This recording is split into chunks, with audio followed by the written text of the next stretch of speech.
नमस्कार साथियों, राजस्थान कर्मचारी चयन बोर्ड के द्वारा सीईटी 12th लेवल सम्मान पात्रता परीक्षा जो सीनियर सेकेंडरी स्तर की है उसका नोटिफिकेशन है वो जारी कर दिया है। तो आज के वीडियो में हम देखेंगे कि सीईटी 12th लेवल के अंदर कौन कौन सी भर्तियों को शामिल किया गया है। इसमें टोटल 12 भर्तियां हैं। अगर आप उन भर्ती परीक्षाओं में शामिल होना चाहते हैं तो आपको सीईटी पास करना पड़ेगा। अब इसमें सीईटी के जो पासिंग के लिए क्राइटेरिया क्या रखा गया है उसके बारे में हम चर्चा करेंगे। आपका जो सिलेबस है वो क्या रहने वाला है, आपके ऑनलाइन फॉर्म है वो कब से कब तक भरे जाएंगे, फॉर्म भरने की प्रोसेस क्या है, इन सब के बारे में इस वीडियो के अंदर हम बात करेंगे। तो वीडियो को बिना स्किप किए लास्ट तक देखते रहें। चैनल पे नए हो तो चैनल को सब्सक्राइब जरूर कर लें, क्योंकि इस तरह की अपडेट है वो आपको इस चैनल पे मिलती रहेगी। सबसे पहले मैं आपको बता दूं कि ये यहाँ पे अपने 12th लेवल के जितने भी स्टूडेंट हैं उनके लिए मतलब एलिजिबल है वो जो जिन्होंने 12th पास कर रखी है, क्योंकि ये सीनियर सेकेंडरी स्तर का है। इससे पहले अभी अपना ग्रेजुएशन लेवल के जितने भी स्टूडेंट हैं उनके लिए भी चल रहा है। तो उसमें मतलब 11 भर्तियां शामिल की गई। यहाँ पे आपकी टोटल 12 भर्तियां हैं जो सीईटी 12th लेवल के अंदर शामिल की गई है। अब हम देखते हैं कि इसमें कौन कौन सी भर्तियां हैं। तो इसमें देखो, राजस्थान वन अधीनस्थ सेवा है और इसके अंदर जो भर्ती आने वाली है वनपाल की ये है। इसके अंदर राजस्थान अल्पसंख्यक मामलात अधीनस्थ सेवा, इसके अंदर छात्रावास अधीक्षक की है। राजस्थान सचिवालय लिपिक वर्गीय सेवा, तो इसमें लिपिक ग्रेड सेकंड। इसके बाद देखो, राजस्थान अधीनस्थ कार्यालय लिपिक वर्गीय सेवा, इसमें कनिष्ठ सहायक की जो पोस्ट आती है उसके लिए है।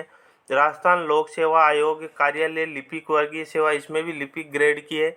उसके बाद देखो, राजस्थान आबकारी अधीनस्थ सेवा निवारक शाखा है, इसमें जमादार ग्रेड सेकंड के। और राजस्थान पुलिस अधीनस्थ सेवा, तो इसके अंदर कांस्टेबल की जो पोस्ट आती है, राजस्थान पुलिस के अंदर जो कांस्टेबल पद की जो वैकेंसी आती है उसके लिए भी सीईटी कंपलसरी है। पंचायती राज विभाग में कनिष्ठ सहायक की जो पोस्ट आती है उसके लिए। राजस्थान राज्य कृषि विपणन सेवा, इसके अंदर कनिष्ठ सहायक की जो पोस्ट है उसके लिए। राजस्थान कृषि उपज मंडी, इसमें कनिष्ठ सहायक की जो पोस्ट आती है उसके लिए सीईटी जरूरी है। उसके बाद देखो, माध्यमिक शिक्षा बोर्ड राजस्थान कर्मचारी सेवा विनिमय, तो इसके अंदर लिपिक ग्रेड सेकंड की जो पोस्ट आती है। राजस्थान राज्य प्रदूषण नियंत्रण बोर्ड कर्मचारी सेवा नियम एवं विनियम, तो इसके अंदर कनिष्ठ सहायक की जो पोस्ट आती है इसके लिए। मतलब ये टोटल 12 भर्तियां दी गई है। अगर आप इन भर्तियों में शामिल होना चाहते हैं तो आपको सीईटी देना पड़ेगा।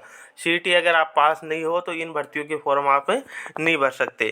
अब देखो, इसमें सामान्य निर्देश दिए हुए हैं, इसमें कोई खास बात नहीं है। इसके बाद देखो, यहाँ पे एक बड़ी बात ये है कि सीईटी में पास कौन होगा। तो सीईटी में देखो, जो अपने जो नॉर्मल कैंडिडेट हैं कैटेगरी वाइज, जैसे ओबीसी के हो गए, जनरल के हो गए, तो उनके लिए आपको 40% की ज़रूरत है। और इसके अलावा अनुसूचित जाति और जनजाति जो हैं उनके स्टूडेंट हैं उनको 5% की छूट दी गई है। मतलब उनको 35% का क्राइटेरिया रखा गया है। अगर 35% आते हैं तो वो एलिजिबल हैं सीईटी में। उसके बाद देखो, यहाँ पे ऑनलाइन आवेदन की जो प्रक्रिया है इसके लिए आपको देखो, एसएसओ आईडी के माध्यम से ये फॉर्म भरा जाएगा। मतलब ई मित्र से या फिर सीएससी सेंटर से आप कहीं भी भर सकते हो। इसके लिए ओटीआर ई केवाईसी ज़रूरी है। पहले आपको ओटीआर करना होगा। अगर जिस स्टूडेंट ने ओटीआर नहीं कर रखा उसको ओटीआर करना होगा। ओटीआर का मतलब वन टाइम रजिस्ट्रेशन होता है। इसमें कैटेगरी वाइज अलग अलग फीस रखी गई है। जनरल कैटेगरी के और जो स्टूडेंट हैं उनके लिए 600 रुपये। बाकी जो हैं ओबीसी वगैरह के हैं उनके, एससी एसटी के, उनके लिए 400 रुपये की फ़ीस रखी गई। वो आगे देखते हैं अपन कितनी क्या है, कुछ चेंज किया गया है या जो पहले वाली है। इसके बाद देखो, ओटीआर ई केवाईसी है। इसके अंदर आपको लाइव फ़ोटो लेनी पड़ेगी। एक हैंड राइटिंग का नमूना है वो आपको देना पड़ेगा। हैंड राइटिंग का एक वो फॉर्मेट दिया हुआ है, उसमें आपको लिखना है और उसको वापस से अपलोड करना है। इसके बाद हम आगे देखते हैं। इसमें एक ओटीआर करते टाइम, मतलब जिन स्टूडेंट का ओटीआर नहीं हुआ है तो उसके लिए आपको आधार नंबर पे ओटीपी आके और वो ओटीआर आपको करना है। इसके बाद देखो, यहाँ पे आपके और कुछ डिटेल दी हुई है। इसके बाद देखो, यहाँ पे कुछ उत्कृष्ट खिलाड़ी वगैरह हैं उनके लिए कुछ थोड़ा बहुत इसमें छूट दी हुई है। इसको आप देख सकते हो यहाँ पे नोटिफिकेशन में। नोटिफिकेशन आपको हमारे टेलीग्राम चैनल पे और व्हाट्सएप ग्रुप में मिल जाएगा। इसमें देखो फीस की बात कर रहे थे अपन, तो यहाँ पे देखो सामान्य वर्ग, क्रीमिलियर श्रेणी और अन्य पिछड़ा वर्ग, अति पिछड़ा वर्ग, मतलब ओबीसी के लिए भी आपकी 600 रुपये ही फीस रखी गई है। उसके बाद देखो कौन से जो है आपके क्रीमिलियर श्रेणी के है ना, इस चीज़ का ध्यान रखना अपना। नॉन क्रीमिलियर श्रेणी के अन्य पिछड़ा वर्ग है और अति पिछड़ा वर्ग है और अनुसूचित जाति जनजाति है, इनके लिए 400 रुपये की फीस रखी गई है। और समस्त दिव्यांगजन तो उनके लिए भी 400 रुपये की फीस रखी गई है। मतलब जनरल कैटेगरी के हैं और अन्य पिछड़ा वर्ग में क्रीमिलियर, क्रीमिलियर का मतलब गरीबी रेखा से ऊपर के जो आते हैं, तो उनके लिए 600 रुपये की फीस रखी गई है। बाकी जो है अन्य पिछड़ा वर्ग के नॉन क्रीमिलियर श्रेणी के अंदर जो आते हैं उनके लिए 400 रुपये है और दिव्यांगजन जितने भी हैं उनके लिए भी 400 रुपये की फीस रखी गई है। और ये आपको एक ही बार करनी है, मतलब ओटीआर जब एक बार कर देते हो आपको उसके बाद दोबारा मतलब आपको शुल्क जमा कराने की ज़रूरत नहीं है। कोई भी स्टूडेंट जिसने पहले ओटीआर कर रखा है उसको दोबारा से फीस भरने की ज़रूरत नहीं है। वापस से ये आपके पद दे रखे हैं कि 12 भर्तियाँ हैं वो इनके अंदर शामिल की गई है। इसके बाद हम आगे देखते हैं एज लिमिट वगैरह है, तो एज लिमिट आपके 18 से लेके और 40 वर्ष तक होनी चाहिए। पात्रता की बात करें तो यहाँ पे अपने पास देखो वैसे ही सीईटी 12th लेवल है, तो सीनियर सेकेंडरी या उसके समतुल्य होना चाहिए। इसके अलावा और कुछ इसमें कंपलसरी नहीं है, मतलब आप अगर 12th पास आउट हो तो आप सीईटी 12th लेवल दे सकते हो। आयु की बात करें तो यहाँ पे देखो आयु की गणना कब से होगी, तो 1 जनवरी 2025 से, और 18 वर्ष पूरी होनी चाहिए और 40 वर्ष से अधिक नहीं होनी चाहिए।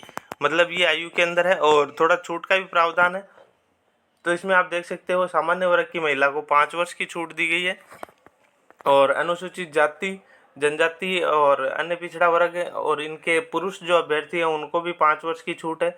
और कमज़ोर वर्ग के अनुसूचित जाति वगैरह के हैं तो उनको 10 वर्ष की छूट दी गई है। इसके बाद हम बात करें आगे, इसमें कुछ और मतलब ऐसे इतनी खास बातें नहीं है। ओटीआर भरने की जो डेट है, मतलब आपको जो फॉर्म भरने की जो डेट है उसके बारे में हम चर्चा कर लेते हैं।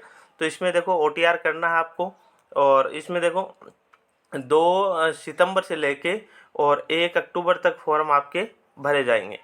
इसको आप थोड़ा ध्यान में दे लेना। 2 सितंबर मतलब सोमवार से लेके और 1 अक्टूबर तक मतलब आपके फॉर्म भरे जाएंगे रात को 12 बजे से पहले पहले, ठीक है। तो जिस किसी भी स्टूडेंट को मतलब अपना फॉर्म भरना है वो जल्द से जल्द भर दे। और इसमें एग्ज़ाम की डेट भी है, वो भी आपको साथ ही दे दी है। आपकी जो एग्ज़ाम है वो 23 अक्टूबर से लेके 26 अक्टूबर के बीच करवाई जाएगी। मतलब आपके पास ज़्यादा टाइम नहीं है। सितंबर में आपके फॉर्म भरे जाएंगे और अक्टूबर में आपकी जो एग्ज़ाम है वो करवाई जाएगी 23 अक्टूबर से लेके और 26 अक्टूबर के बीच में। प्रवेश पत्र आपको SSO ID के माध्यम से मिल जाएंगे। और इसके बाद देखो सिलेबस की अगर हम बात करें तो वो सिलेबस भी आपको यहाँ पे दिया हुआ है। इसमें थोड़ा और नीचे स्क्रॉल करेंगे तो यहाँ पे अपना जो सिलेबस है वो पूरा दे रखा है। जिस किसी भी स्टूडेंट को अपना जो तैयारी करनी है तो इसमें वैसे तो आपको दे रखा है कि इसमें 150 क्वेश्चन आएंगे और 300 नंबर के आएंगे। 3 घंटे के आपका पेपर होने वाला, मतलब एक क्वेश्चन है वो 2 नंबर का आपका होगा। सिलेबस आपको यहाँ पे नीचे दिया हुआ है, तो इसके अकॉर्डिंग आप अपनी प्रिपरेशन है वो स्टार्ट कर दें। और जो स्टार्ट कर रखी है जिन्होंने, उनके लिए तो बहुत ही अच्छी बात है।